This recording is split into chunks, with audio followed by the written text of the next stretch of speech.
Il y a beaucoup de gens qui disent que les publicités méta, ça apporte des leads pas qualifiés. Puis la réponse à ça, c'est que c'est normal d'avoir des gens qui sont pas qualifiés. Ça, c'est tout à fait normal. Mais comment tu fais pour limiter les gens qui sont pas qualifiés à rentrer dans ton entonnoir de vente? C'est principalement à cause de deux choses. Donc la première chose, c'est que ton messaging est pas bon. Donc tu t'adresses pas dans tes créatives aux bonnes personnes. Concrètement, ton message est pas assez clair par rapport à qui tu t'adresses puis à qui tu t'adresses pas. Donc là, je vais donner un exemple. Admettons, tu travailles en B2B, tu travailles seulement avec des entreprises qui font, je sais pas, plus de 10 à 20K de chiffre d'affaires mensuel. Dans ta créative ou dans ta copie de ton ad, ça va être ultra important de dire spécifiquement ton ICP, donc ton profil de client idéal. Donc elle est appelée cette ICP, donc je sais pas moi, en exemple, tu dirais propriétaire d'agence ou de business générant plus de 10 à 20K par mois de chiffre d'affaires mensuel. Donc ça, c'est dans ta créative et dans ta copie. Ça, la plupart des gens arrivent à bien le faire. Ensuite, la deuxième chose de pourquoi les gens ont des leads qui sont pas qualifiés, c'est à cause qu'il n'y a aucune friction dans leur funnel. Ils laissent tout le monde remplir leur formulaire, ils laissent tout le monde booker des appels. Puis la façon dont tu règles ça,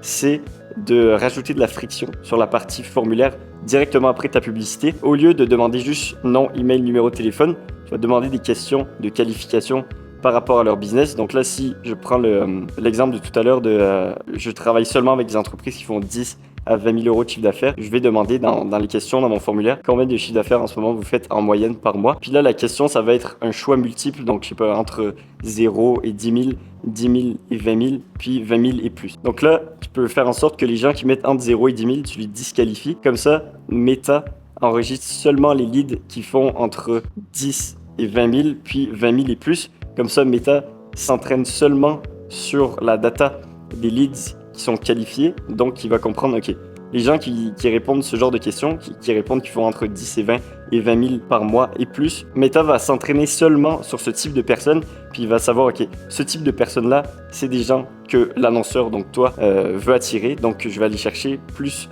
ce type de personnes-là. Comme ça, tes publicités seront poussées plus vers ce type de personnes-là et non des gens qui font entre 0 et 10K par mois.